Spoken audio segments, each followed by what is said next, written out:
This is Bhagavad-Gita as it is, translation and commentary by His Divine Grace, A.C. Bhakti-Vedanta Swami Maharaj Srila Prabhupada Ki Jai.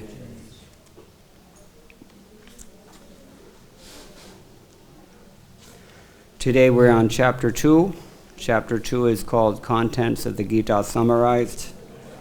And we're beginning a new passage from now until the end of the chapter.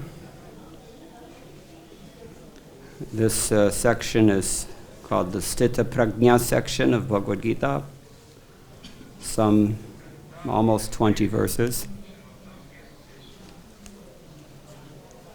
So it begins with Arjuna's asking a question in today's verse. So let's begin after Mangalacharanam. Om Ajnanatimirandhasya Jnananjana Shalakaya Chakshurunmilitam Yena Tasmai Shri Gurave Namaha Shri Chaitanya Manobhishtam Sthapitam Yena Bhutale Swayam Rupah Kadamahyam Dadati Swapadantikam Vandeham Shri Guroho Shriyata Parakamalam Shri Gurun Vaishnavamscha Shri Rupam Sagrajatam Sahagana Raghunatan Vitam Tam Sajivam Sadvaitam Savadhutam Parijana Sahitam Krishna Chaitanya Devam Shri Radha Krishna Padan Sahagana Lalita Shri Vishakhan Vitamscha He Krishna Karuna Sindho Dinabandho Jagatpate Gopesha Gopika Kanta Radha Kanta Namostute Tapta Kanchana Gaurangi Radhe Vrindavaneshwari Vrishabhanu Sute Devi Pranamami Hare Priye Vancha Kalpatarubhyascha Kripa Sindhubhya Evacha Patitanam Pavanebhyo Vaishnavebhyo Namo Namaha Jaya Shri Krishna Chaitanya Prabhu Nityananda Shri Advaita Gadadhara Shivasadi Gaur Bhakta Vrinda Hare Krishna, Krishna Krishna, Hare Hare, Hare Rama, Rama Rama, Hare Hare. Shri Arjuna Uvacha, Sthita Prajnasya ka bhasha samadhistasya keshava, Sthitadhi kim prabhasheta kim asita vrajeta kim. Arjuna said, O Krishna, what are the symptoms of one whose consciousness is thus merged in transcendence? How does he speak? What is his language? How does he sit? And how does he walk? Obviously, this is a reference to the previous verse, which we'll repeat. When your mind, Krishna says, is no longer disturbed by the flowery language of the Vedas, and when it remains fixed in the trance of self-realization, then you will have attained the divine consciousness. Arjuna said, O Krishna, what are the symptoms of one whose consciousness is thus merged in transcendence? How does he speak? What is his language? How does he sit? And how does he walk? Purport by Srila Prabhupada.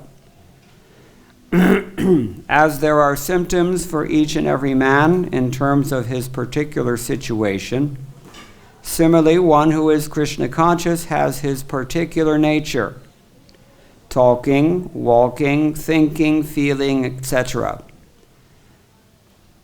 As a rich man has his symptoms by which he is known as a rich man, as a diseased man has his symptoms by which he is known as diseased, or as a learned man has his symptoms, so a man in transcendental consciousness of Krishna has specific symptoms in various dealings.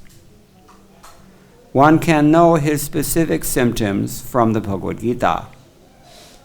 Most important is how the man in Krishna consciousness speaks, for speech is the most important quality of any man. It is said that a fool is undiscovered as long as he does not speak, and certainly a well-dressed fool cannot be identified unless he speaks. But as soon as he speaks, he reveals himself at once. The immediate symptom of a Krishna-conscious man is that he speaks only of Krishna and of matters relating to him. Other symptoms then automatically follow, as stated below. And then, as we described already, basically the rest of the chapter, Krishna is detailing so many.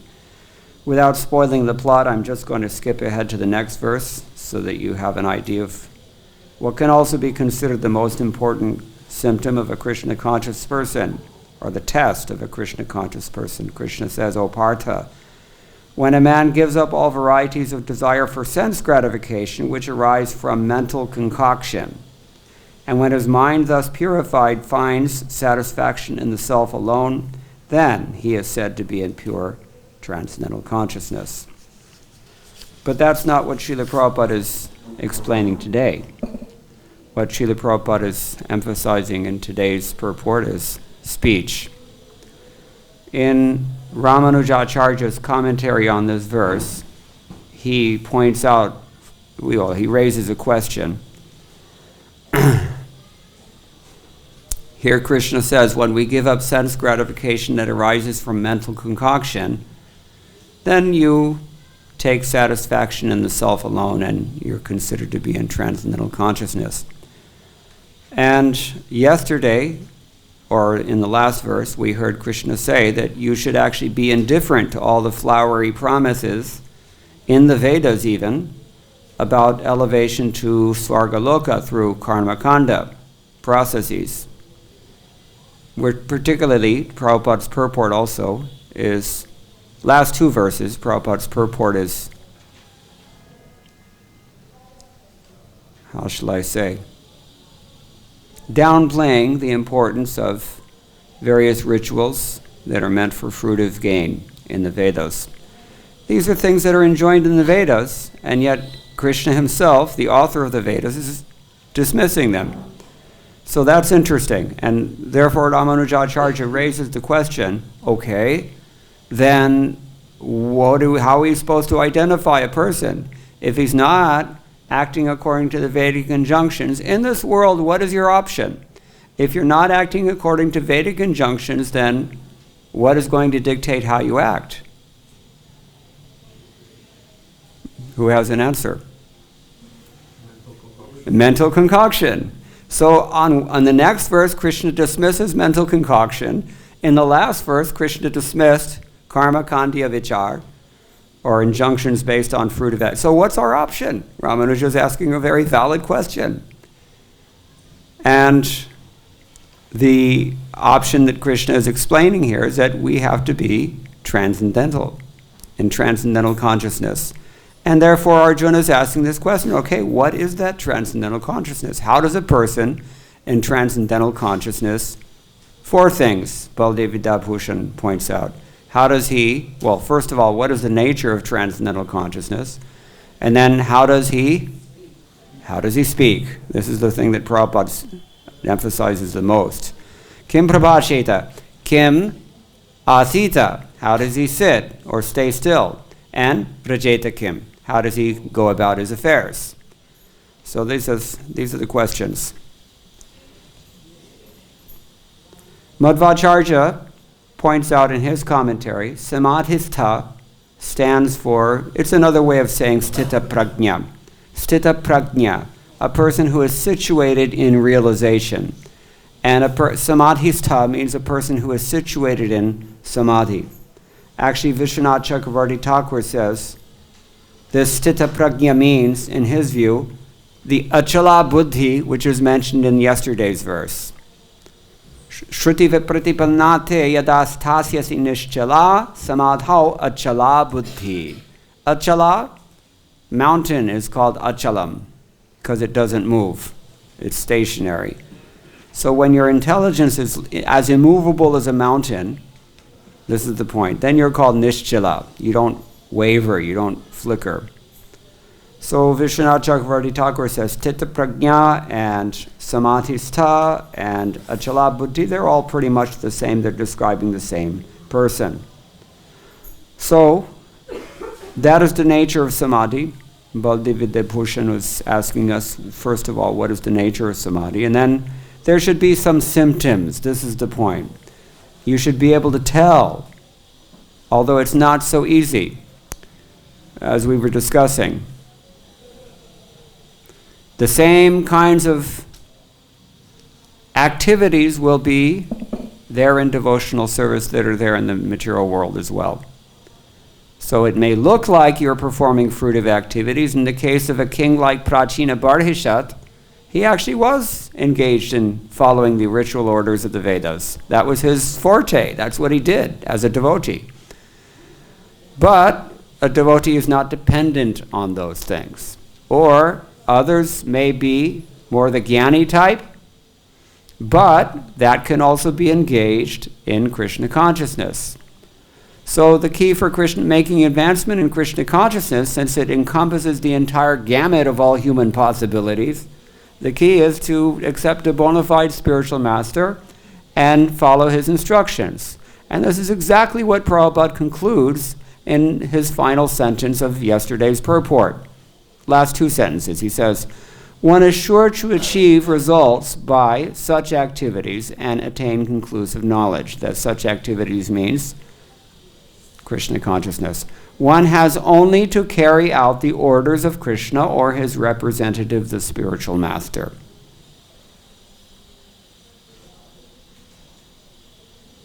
And we have the example of Srila Prabhupada. We know how Srila Prabhupada walked. We know how Srila Prabhupada spoke. We know how Srila Prabhupada sat, asita. These terms are interpreted variously by our acharyas, but I'll get to that in a moment, especially by our later acharyas. We're not done with Madhvacharya's commentary yet. He also gives us a breakdown of the word here, the name of Krishna, which is mentioned in this verse. What name of Krishna is mentioned in this verse? Keshava. What does Keshava mean? Huh? Killer of the Keshi demon? Anything else? Huh? Nice hair. Okay. No argument there. Anything else? Very good. This is exactly the definition. We've heard this in Prabhupada's books. This is exactly the definition that Madhvacharya gives. He's quoting from the Harivamsha. Harivamsha is an appendix to the Mahabharata, and particularly the Kailas Yatra section of that Harivamsha. That one who is able to impel Lord Brahma and Lord Shiva to perform their cosmic functions. What are their cosmic functions, respectively? Brahma, he creates. Shiva, destroys. So Ka means Lord Brahma, Isha means Lord Shiva. Ka plus Isha, if you know elementary Sandhi rules in Sanskrit, becomes Kesha. Keshava. He's the Lord of these two. All right, so Madhvacharya says, he also quotes another nice Smriti reference. He says, Arjun isn't asking these questions to learn something that he doesn't yet know. And as evidence of that, he quotes the following shlokas. He says, Jananti purvara jano devarshayasthathaivacha tathapi dharman prichanti vartayai guhyavartaye nate guhyaha pratiyante puraneshwalabhabuddhinam. That means that when we see that great kings in the past or saintly rishis and demigods are asking these kinds of questions, we have to understand that they already know the answers to the questions, but vartaya guhyam vrittaye nate guhya pratiyante puraneshwalabhabuddhinam. They're asking for our benefit, because if they didn't ask these questions, we would have no way to prove that what we're asserting is correct. You got this? How do we know the answers to these questions? Only because Arjuna's raised the question here in chapter 2. And by the way, this is not the first place or the only place. It is the first place, but it's not the only place that Arjuna's raised this question. In Bhagavad-Gita even. Where else does he say essentially the same thing? Anybody know? Nobody's read Bhagavad-Gita? Later on in the Bhagavad-Gita, he repeats more or less the same question. By what symptoms are we to recognize a person who is transcendental?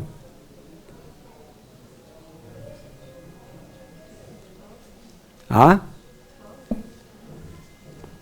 Not exactly. Let's skip ahead.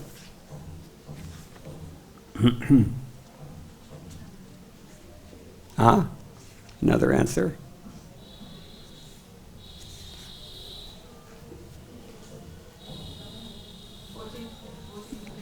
Very good. That's the answer I'm looking for. 1421. What does he say there?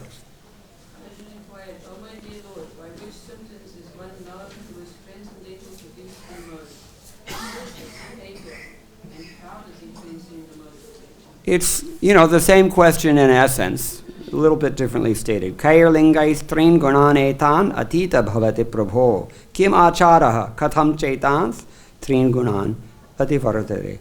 All three of these things, speaking, sitting, and dealing, we can say, they're all considered within the general umbrella term of achara, so that it fits. Arjuna is exemplary in this way. We've already decided now that Arjuna is not asking this question because he needs to know something that he doesn't already know. So why is he repeating the question as if he didn't get it? For us, because there's a lot of things in Bhagavad-Gita that we don't get. Even after hearing them, we still don't get it. Even after 40 or 50 years of Krishna consciousness, there are certain things that you don't get yet. I know from experience. So, this is very, very relevant verse that Madhvacharya has quoted. I'll repeat it. Jananti Purvarajano. The previous great kings in the past, like Arjuna, for example, Jananti, they know.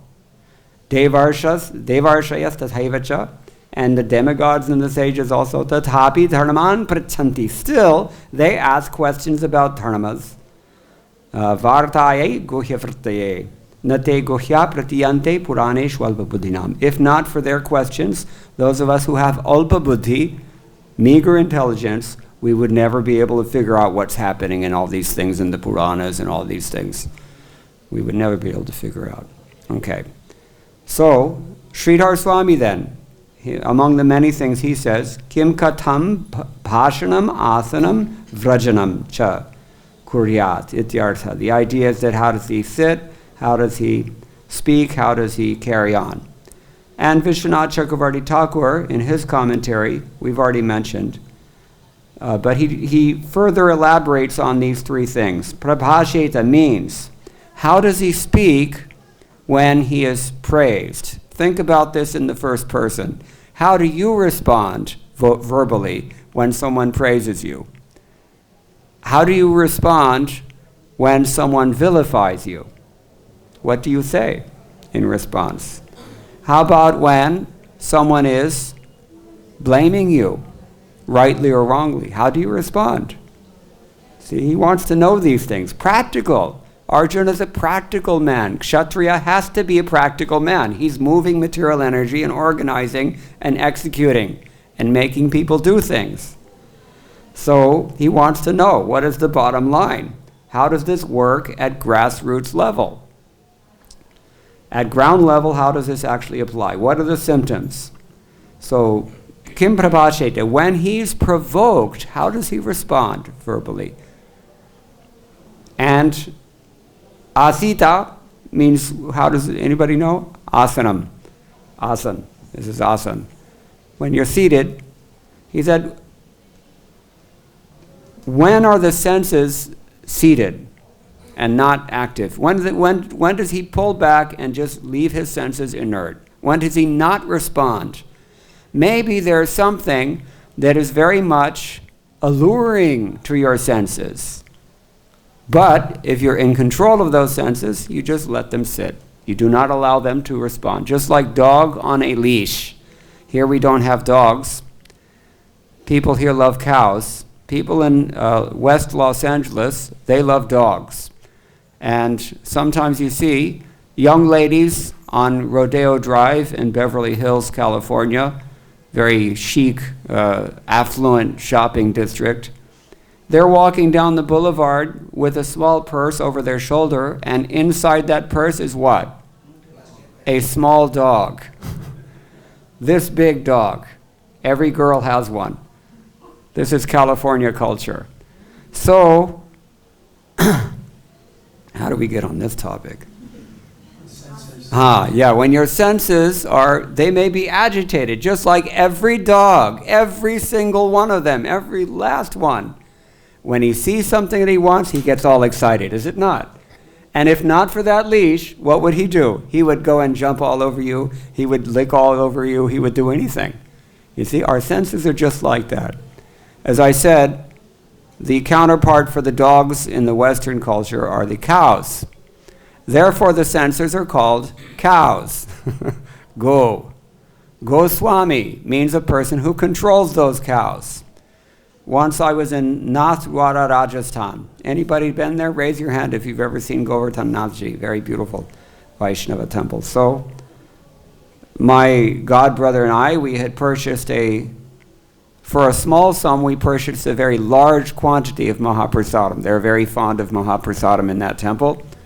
And there was a small chowk, and there were some tables and chairs there, so everyone can sit there peacefully and honor their Mahaprasadam. So we were just about to do that, and we put this, they give it to you in a big basket, all kinds of savories and sweets and everything.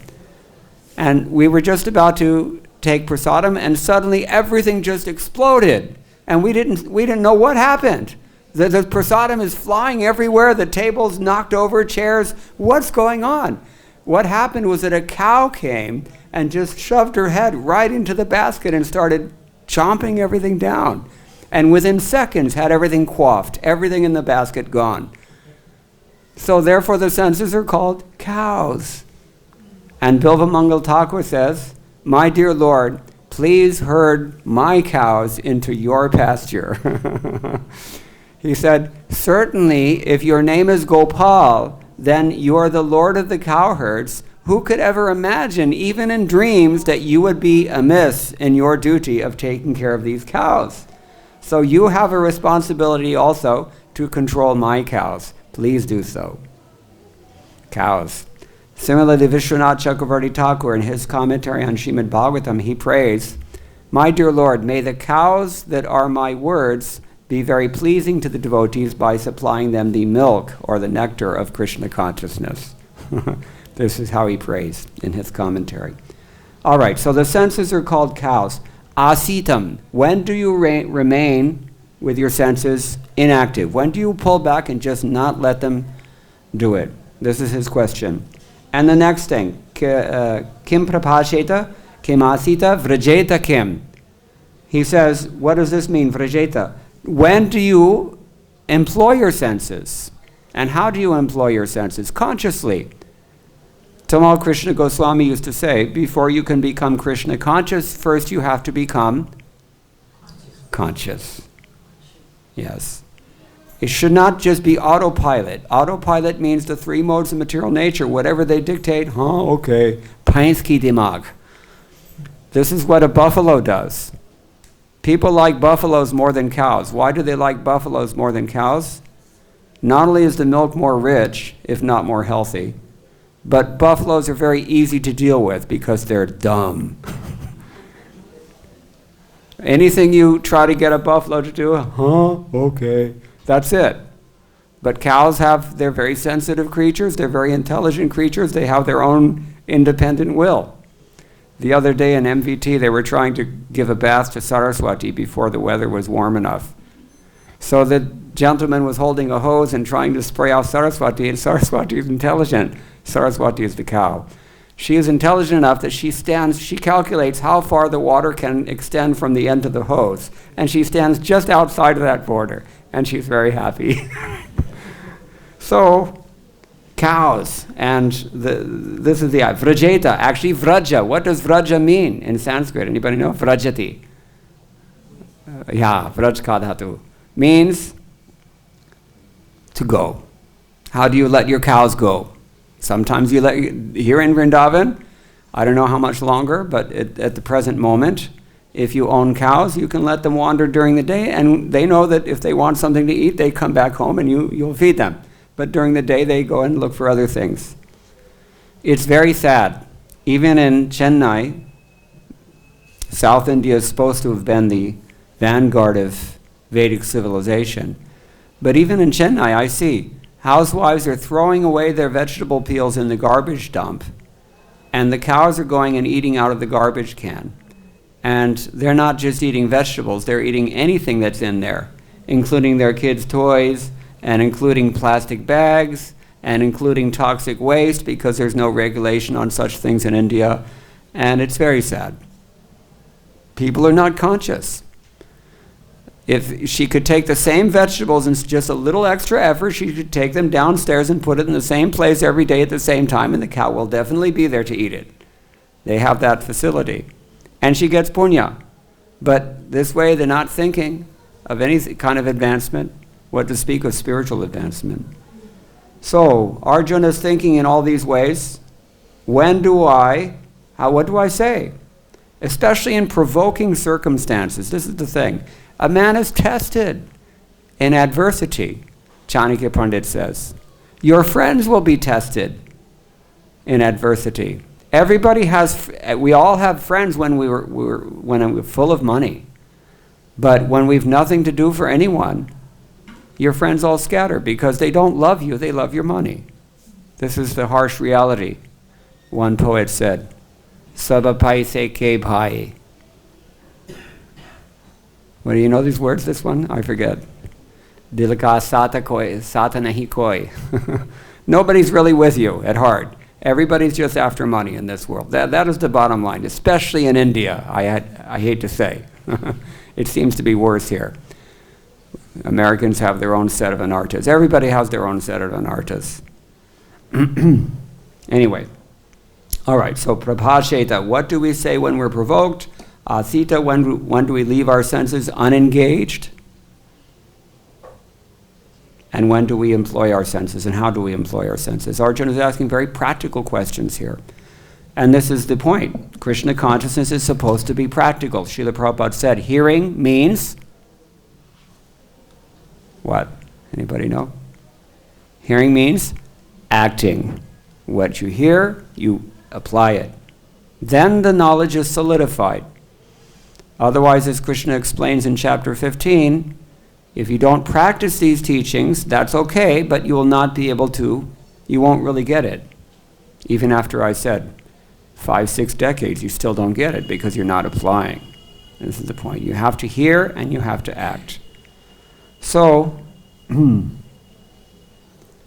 these are what our acharyas say. Now, in addition to that, Srila Prabhupada's purport, he has focused, as I said, first of all, there are certain symptoms that a Krishna conscious person has.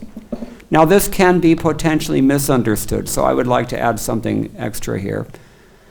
Krishna consciousness is not just another kind of worldly nature. We all have our nature in this world, as Prabhupada has pointed out here. If you're a sick person, you have a particular nature. If you're a learned person, you have another kind of nature in this world. If you're very wealthy, you have certain characteristics also. So Krishna consciousness is not just another variety of this mundane conditioning. That's the first thing. It's not just another kind of lifestyle. Sometimes people see it like this. Very important thing to get. Why is that? Because Krishna consciousness is actually the antithesis of all possible worldly natures. It is the opposite of any nature. Is it clear? It is the opposite. Now, what that means practically is that you can be a millionaire in Krishna consciousness.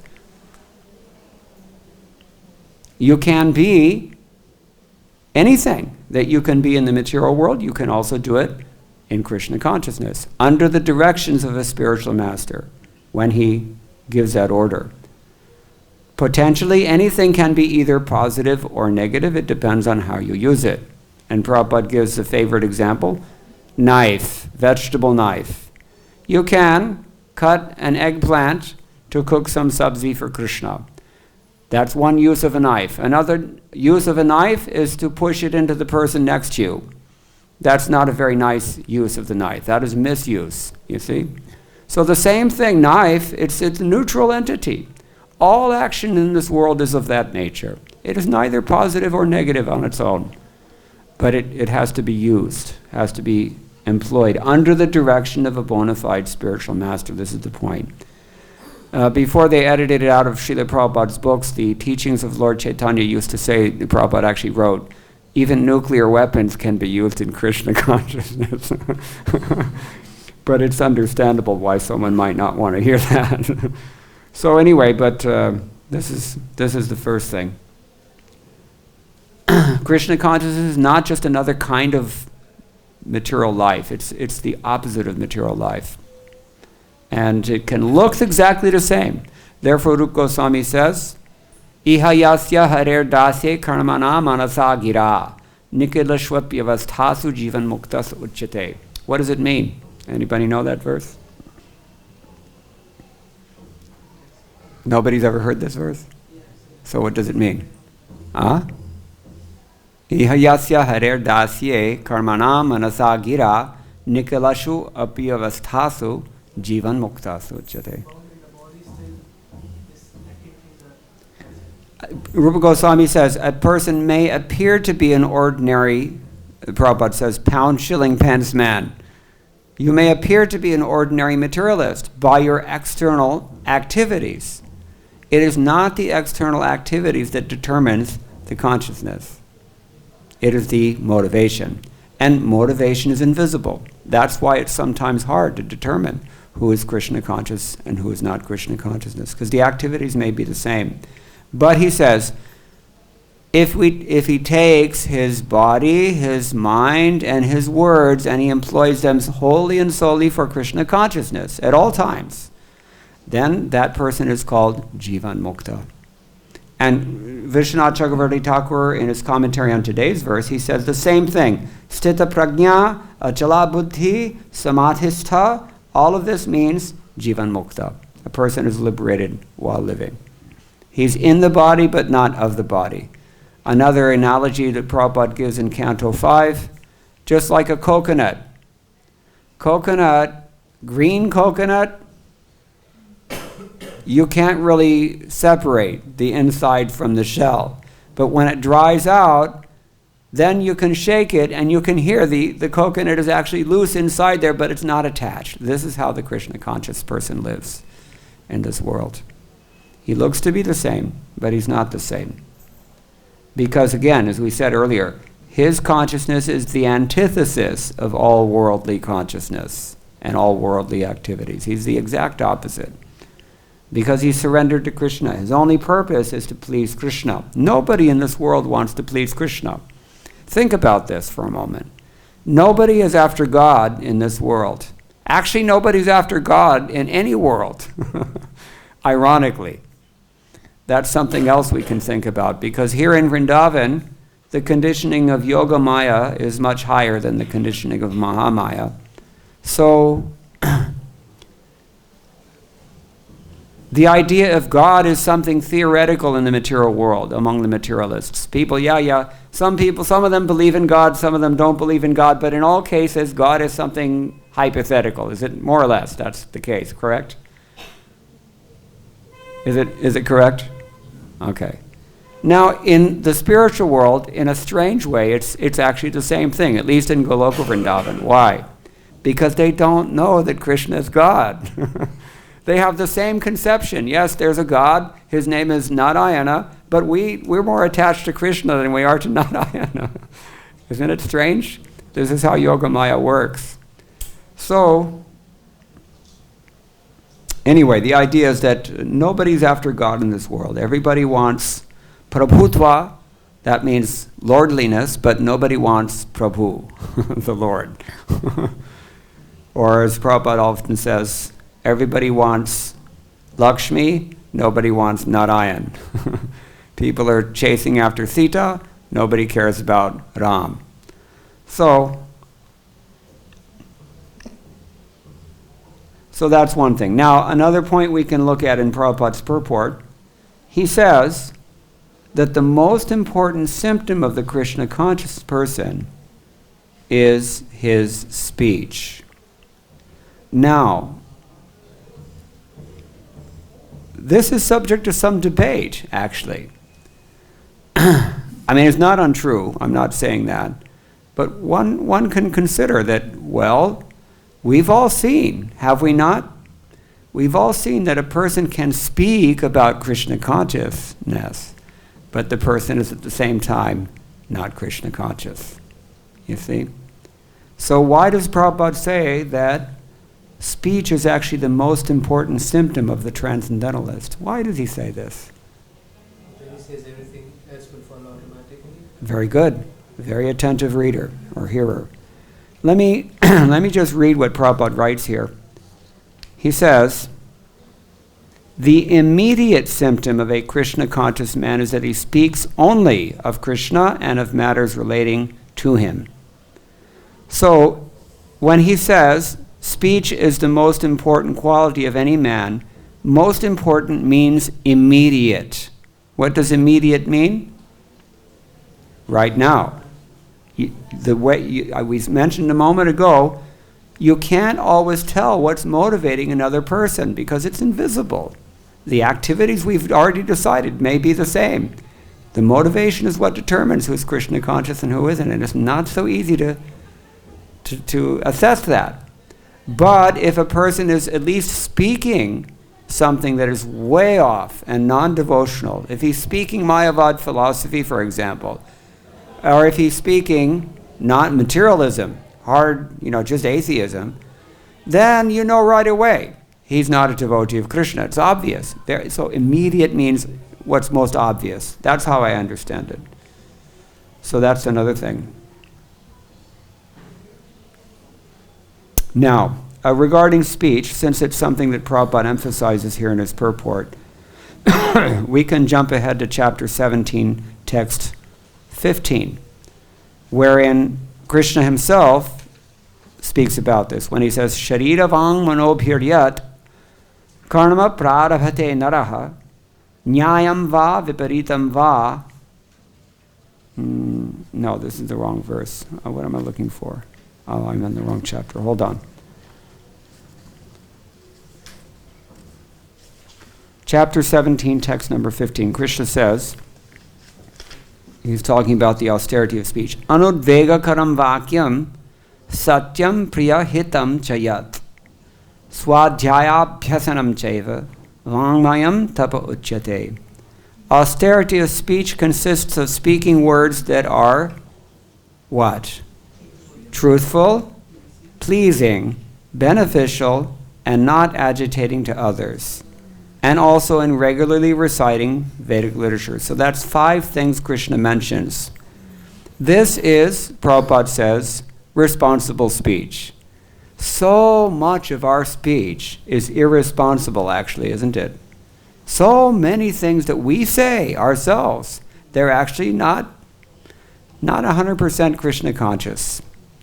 And certainly almost everything spoken by the non-devotees can fall into the category of what we call what? Prajalpa. Prajalpa ka matlab hai bakwas. Nonsense. It is plain. Prabhupada is very direct in his speech. Nonsense. So we have to be very careful of this. This is a very important point. Let's hear what Srila Prabhupada writes in his purport. One should not speak in such a way as to agitate the minds of others. Of course, when a teacher speaks, he can speak the truth for the instruction of his students, but such a teacher should not speak to those who are not his students if he will agitate their minds. Very important point, that is. Sometimes we've heard, not sometimes, very often, Srila Prabhupada used to always kick on their face with boot, dogs, hogs, camels, and asses, fools, rascals, shvavidvara hoshta ityadi. So many things Prabhupada would speak very openly and publicly. But Prabhupada had that scepter of authority because he was aged, he was self-realized, he was in the position of the spiritual master of all the varnas and all the ashrams. If we're not in that position, then we have to be a little bit careful. And how do we have to exercise that care? 4 ways. Satyam priyahitam chayat. We have to speak things that are true, but we also have to speak those truths in a manner that is pleasing to others. And hitam will actually benefit others. So this is actually it's a fine art. Art. Do you become a good artist if you don't practice every day?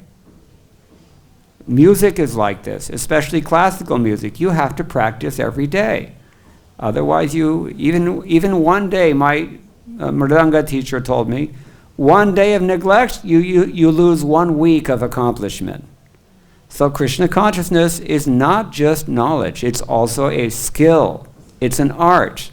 And the fine art, one of the finest arts, sukshma art, sukshma kala, we can say, is to somehow or other insert Krishna consciousness into another person's heart. It's not so easy thing to do because people may not even be very receptive to that. Certainly in the beginning, they're not receptive. We all come here with the grand illusion of competing with God and kicking him out of the picture. And if someone comes by and rains on our parade, so to speak, then that's not very much appreciated. So satyam priya hitam. You have to benefit that person. You have to do so in a pleasing manner, and what you say has to not be nonsense.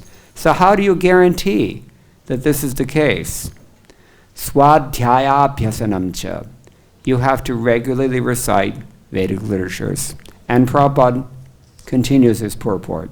He says,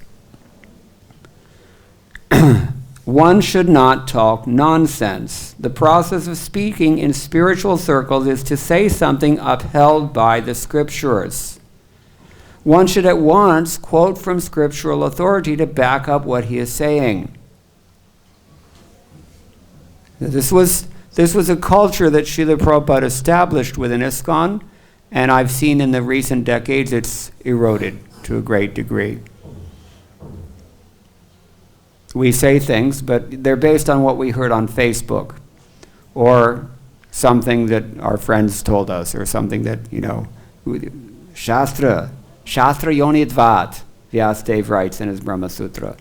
If you want to speak of something that's really true, you have to speak from the Shastra, and you have to know where you're speaking from. Not just somewhere in Prabhupada's books. It's not enough. You have to quote the reference. Does anyone know what Prabhupada said about this?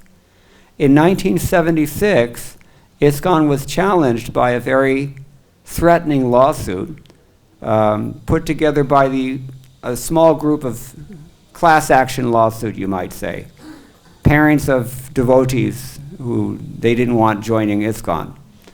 So their assertion was that we're not a bona fide religion, we are a cult, and we're brainwashing kids. Impressionable young children, we're kidnapping them and brainwashing them. This was their assertion. And Prabhupada was very enlivened when this challenge appeared. He liked it. Why? Because he said, now we have an opportunity to speak from Bhagavad-Gita. Prabhupada said, you should go into the courtyard, into the courtroom. You should only quote my books. Everything you say should be from my books. You should know my books in exactly the same degree of detail that the lawyers know their law books. Raise your hand if you feel confident that you're doing this. You see? It's a great responsibility. Hear what Prabhupada says very clearly. The process of speaking in spiritual circles is to say something upheld by the scriptures. One should at once quote from scriptural authority to back up what he is saying. That means you have to read the books. Not only you have to read the books, but you have to remember what those books say. We used to write down on index cards verses and just post them on the wall. Every time next to a light switch, every time you turn on the light, you see the verse, hote, hote, hote, sab kuch. You get everything. You'll remember. This is also another aspect of Vishnoho Smaranam, remembering Lord Vishnu. So this is what Krishna defines here, or depicts here as Swadhyaya and Abhyasanam cha. Vangmayam tapa uchyate. This is the austerity of speech. It's not an easy thing to do this. Back in chapter 4, we heard Krishna say, Vitaraga bhayakrodhaman maya mamupashataha bohovo jnana tapasa puta madbhavamagataha. Why is jnana an austerity? He says, we are purified, puta, by the austerity of knowledge. Jnana tapasa. Why is knowledge austere? What's austere about knowledge? Why did he say that? Ramanujacharya and all the commentators after him, he's the oldest, they all say the same thing. First of all, you have to acquire that knowledge, which means you can't just leave Bhagavad-Gita as it is. You have to pick it up and open it up. Did you get it? Bhagavad-Gita as it is. That's a joke. Sometimes we go into people's houses to preach and we find the Bhagavad-Gita there, shrink-wrapped, never been opened. No, that's not the meaning of Bhagavad-Gita as it is. You have to open the book and actually assimilate something. That's austere. You have to invest some time, some energy, some patience, some attention. But it's not over yet. We already defined hearing means acting. Now you have to follow the instructions, and that's not easy either. You have to follow these instructions. Then Yidanto yoginas chainam pashyanti atmani avastitam yidanto prakatatmano nainam pashyanti chetasaha. Krishna says, somebody who is following these teachings, he realizes everything about how the soul is entangled and how we're transmigrating from birth to death. But a person who's not following these teachings, he can't see that. Even if he tries to see it, he can't see it. Because it's a skill. It's not just knowledge. You have to practice. So it's austerity. And then the final aspect, third aspect of the austerity. You've taken the trouble to gain knowledge. You've taken the trouble of actually following what you hear, applying your knowledge. And then third thing, Jarete ketare kaha Krishna upadesh amaragai guru hai taire desh. It's not an easy thing to preach Krishna consciousness because the world is not often very eager to. I mean, if you go to Beijing right now and somehow get in to see Mr. Li Zhengpeng and just share with him your realizations about Krishna consciousness, what do you think he's going to do? He won't let you in, my friend. But even if you do get in, he's not going to pay attention. They don't have any faith. So some people, the way to elevate them, to speak in such a way that is elevating, that is truthful, that is pleasing, is to say, here, this is a nice cookie. Why don't you try this? Sometimes that's the only thing you can do. I don't know, here in India, not like that yet, here in India, not yet. But in America, the temples that are successful in North America are the temples that have restaurants attached to them. And in 1976, when they were touring the Manhattan temple, Srila Prabhupada told Tamal Krishna Goswami, from now on, don't even open any more temples. Just open restaurants. And he wanted reading rooms. In the United States, we have these Christian Science reading rooms. People just come and chill. They just sit there and they pick up the books and they just talk and they read. And Prabhupada wanted that. So, this is the austerity of speech. If people had such facility, then naturally what goes in must come out. The people would be talking about Krishna. That is responsible speech. So, since this is off of Srila Prabhupada's emphasis here in today's verse about the importance of speech. Who is Krishna conscious? You listen to what he has to say. It's not just what he has to say, he has to also be doing what he says. But at least it's what he says is an important indicator. Important means primary, or as Prabhupada says here, what is the word he uses? Immediate. Immediate. All right, so that we've already mentioned. The rest of the chapter deals with the symptoms, other symptoms of the sthita prajna, the person who is situated in realization. So we'll hear newer and newer ideas or descriptions of such a person in the coming verses. I'm going to stop here, but if anybody has any questions or any comments, yes? One question at a time. What you've said already is complicated enough. So there are certain limitations. Cow killing, as I said, you mentioned abortion and several other things. So Prabhupada, he's very careful about what he says about these things. He says, for example, birth control. We have birth control in Krishna consciousness. It's called brahmacharya. It's called voluntary restraint. The problem is that we're so conditioned to sinful desires on account of bad association that in our minds, to a modern mind, this is a non-option. Why is everybody afraid of this, COVID-19 coronavirus now? Because people, we won't even point fingers where this thing originated, but the fact of the matter is that people want to be filthy and people want to eat filthy. That's why these diseases arise. If you live a pious lifestyle, you don't have to worry about half the problems that exist. And once those problems have been created by your nonsense activities, then you have to figure out how to engage them in Krishna consciousness? No.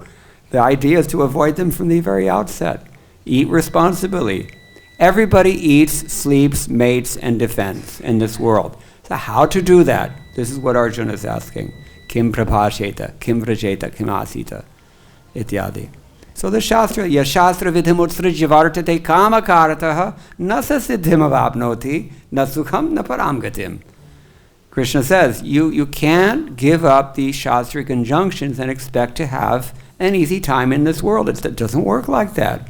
Because there's a person in charge of material nature. Mayadhyakshena prakatihi suyate sacharacharam. He's got an intention. And you have to deal with that because he happens to be supreme and you aren't. This is the hard pill that we don't like to swallow. So we know half of our problems and half of the confusion and half of the conundrums that we find ourselves that we created by our own nonsense activities. If we just peacefully cultivate Krishna consciousness through keeping good association and following the standard processes that's given in Bhagavad-Gita and Srimad Bhagavatam, we don't have to worry about half of these things. Like pollution is another one. How do you employ pollution? Well, the idea is not to pollute. Look what happened to Kalyanag. Does that seem like Krishna conscious activity? Pollution is a symptom of envy. The Acharyas commenting on that pastime have this to say. Very envious. Those who are polluting. And so then can you say that something is neutral in the material world? Because I was looking at the verse well, every analogy has its limitations. Every analogy has its limitations. The material world itself is not neutral. The material world itself is negative. Right?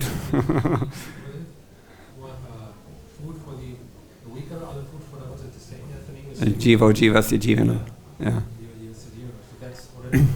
Yeah. Yeah, that is material life. It's like they say, the nice saying they have in English. Even if you put lipstick and makeup on a pig, it doesn't change the fact that it's a pig.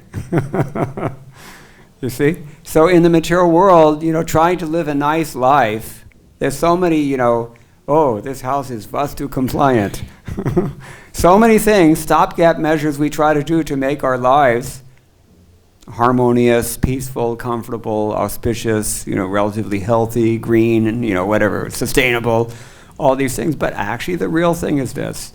You've got to surrender to Krishna. Because unless and until we surrender to Krishna, we're going to be pricked by the points of Maya Devi's trident. What are those points? Adhyatmik, adibhautik, adidaivik, klesha. Difficulties. And it's deliberate. I was thinking about this coronavirus. Every few years, something comes up like this. It's almost like there's somebody deliberately planning to frustrate us, isn't it? It is that way.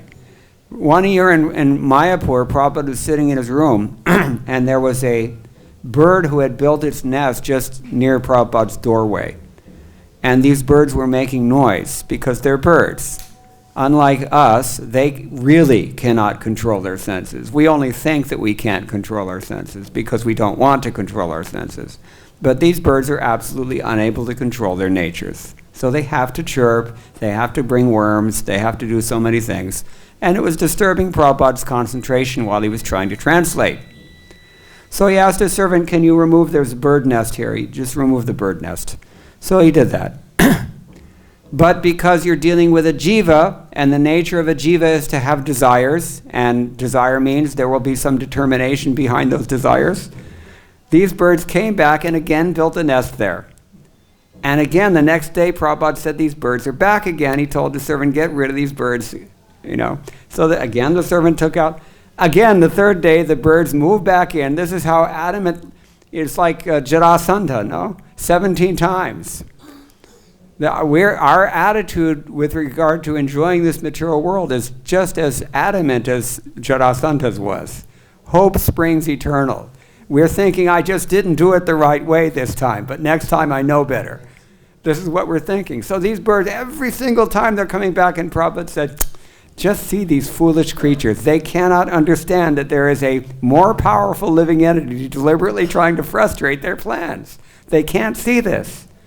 And in the same way, we can't see, where does this, coronavirus come from? Why, in 1978 or whatever it was, did the HIV suddenly came out of nowhere? Because somebody was doing something perverted, or eating something perverted in this case. Always you can trace it to, you're living the wrong way. There's a right way and a wrong way to live. If you act in harmony with the laws of God, then you will have a relatively comfortable stay in this material hell. If you act in a sinful way, then your stay in hell will be doubly hellish. Is that okay?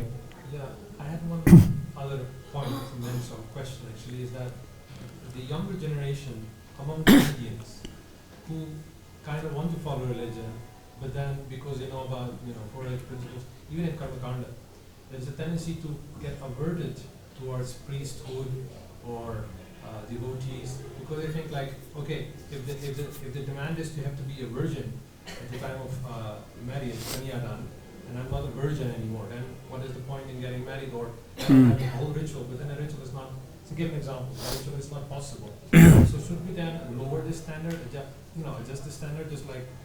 Well, in some cases we don't have a choice, do we? What do you do if you're not a virgin anymore? Can you go back? It takes a long time, right? No, you can't do anything. So what are you supposed to do? Adjust the ritual? This is the difference between karma kanda and Krishna consciousness.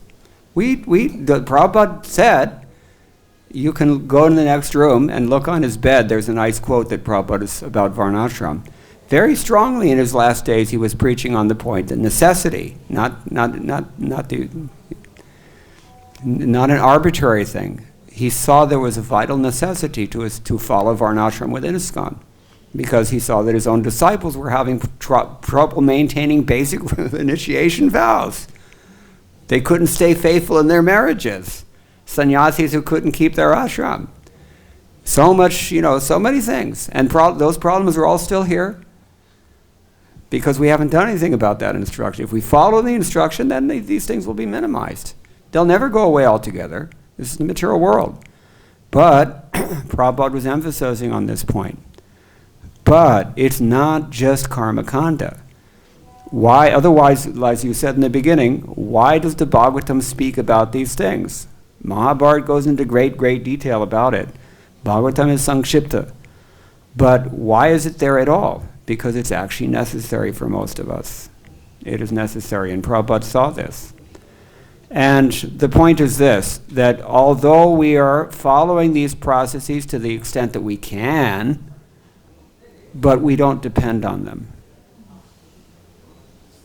And we never have the illusion that these things are either independent of bhakti or equal or superior to bhakti.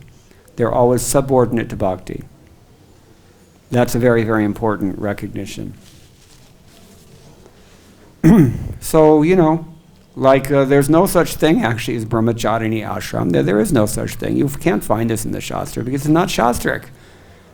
But, how is Prabhupada going to engage all these single, neglected girls who joined ISKCON in the 1960s? What's he supposed to do with them? Say, everybody can practice except for you. You're out. Sorry. You have to accommodate. So that is the difference between Krishna, the one difference between Krishna consciousness and, ordinary karma kanda processes. And Krishna admits in Bhagavad-Gita, why is bhakti superior? One reason it's superior is because Krishna says, in every endeavor in this world, there's always going to be such flaws, but especially in Kali Yuga. Very much so. Now, practically speaking, nobody has any adhikar for anything. We're all mercy cases only. Therefore, if we can just chant Hare Krishna, Krishna Krishna, Hare Hare, Hare Rama, Rama Rama, Hare Hare, and somehow or other follow our vows and try to keep good association and according to all the standards that Prabhupada established, which are Shastric. But purely in the bhakti line, not gyan, not karma. We can't go there. Is it okay? This is the Indian disease is to not be able to distinguish between the social reality and the spiritual reality. Well, the thing is, if you talk about Varnashram, there is only one Varnashram culture. And if you engage in Krishna service, then it's like... That's called Daivi Varnashram. So there are actually two. Call it Vishishtadvaita. I'm serious. Okay. It looks the same as the mundane thing, but it's not the same. Because the whole focus is on Sarva Dharman Paritijya. It's very different. It is the antithesis, as I said. It's not just another material thing. We spoke about this in the beginning. It works like that for everything material. Same foodstuffs. We can all go to any restaurant in Delhi and eat, but the taste is not the same if you go there. Why? Because there's something transcendental here. It looks the same, it tastes the same, somewhat, but you can tell there's a difference. It's subtle. It's mystical. All right, you had a question in the back. So you speak about hearing. So sometimes we hear something and we understand something. So this thing sometimes it happens. So similarly, sometimes in the morning they chant some Vishnu Bhakti and somebody say Krishna. So what we are hearing, we are not concentrating on what we are hearing. What I want, I will do it according to me. Yes. So the hearing point which we say we are hearing, that we are not hearing properly. Yeah, that's right. Hearing means acting. If we hear and we immediately apply what we hear, then there's no problem, but we don't do that. This is the difficulty. One more point, as you said, whatever you do, you practice. So my practice is that whenever there is some disturbance in this one, I chant Om Namo Bhagavate Vasudevaya and read Bhagavad-Gita, open from between, and I get the answer. So similar way, I am preaching somebody and I told him that if you do that one, it should be very good for you. And that person did that and he was appreciating, Prabhu, whatever you told is very nice. For me, when I opened the Bhagavad-Gita and said that you are Kshatriya, you have to work as a Kshatriya. So I got my answers. So whenever just I am also disturbed, I open the book and read and I get my answers. It reminds me of something that Prabhupada said. I don't want to mention names. There was one devotee way back on 2nd Avenue, 1966. So, young man, he was having problem with lust. And he went to Prabhupada and he said, what to do about this? And Prabhupada said, you chant Hare Krishna. So, he wasn't hearing. And so he argued. He said, Prabhupada, I am already chanting, still I have a problem. Prabhupada thundered back at him. Prabhupada said, no! When you have this problem, you do not chant Hare Krishna. That is your nonsense. See? It's very relevant, very practical. This is why we have spiritual masters. Immediately, everything, demon destroyed. So, all right, anything else? Yes. Well, last one, because you're asking too many questions. Well, regarding the last thing you said about the chanting of the name, but then there is Hiranam Has Stova Pariha. has, and He also supposed to liberate you from all your sins. Yes. So then how is that this devotee, even if he was not hearing, if it is still stoga or what is even if you say haram, even that is considered to be ram. Hote hote sab kuch pavitra ho jaye. Hote hote. It doesn't happen automatically. Sadhya savanaya kalpate. The Bhagavatam says it happens immediately, but Jiva Goswami explains, immediately doesn't literally mean like that, because time is relative. Immediately in the heavenly planets is a long time for us here, isn't it? He says, what does it mean if you stack 100 palm leaves and push a needle through them? It goes through them immediately, does it not? Correct, no? No. He says it goes through the 100th leaf, then it goes through the 99th leaf, then it goes through the 98th leaf, then the 97th, 96th, 90, it's not immediate. Time is relative. You see? So in the same way, Jiva Goswami says, he takes initiation, all of his sins are immediately destroyed, but the fan is still spinning, Prabhupada said. Even you pull out the plug, the fan continues to spin for some time. It takes some time for the prarabdha karma to change, generally. And it's in devotional, because it's devotional service, not karma kanda, because it's devotional service, it is commensurate to our level of surrender. Nashta prayeshu abhatreshu nityam bhagavata sevaya bhagavati uttama. I'm sorry. You understand how it works. Yeah. As we are hearing and following, so basically as we are surrendering, tansataiva bhajamiyaham, Krishna says. He will reciprocate. That is the beauty of bhakti. That is the thing that distinguishes it from ordinary karma. In karma, it all works mechanically only. But here we're dealing with a person. It's very, very different. The 8th offense. What is the 8th offense? Namaparat. Yes, dharma vrata tyaga hutadi sarva shubha kriya samyamapi. To consider that, Krishna consciousness is another one of those rituals. It's not like that at all. It really isn't. This is the Indian problem. Indians are more prone to that 8th offense. To be fair, I have to say the Videshis have their own set of anartas. they have a particular fondness for other aparads. But this is a common problem in India. So we have to work on that. Okay, I think we're over time, so should stop here. Thank you very much. All glories to Srila Prabhupada.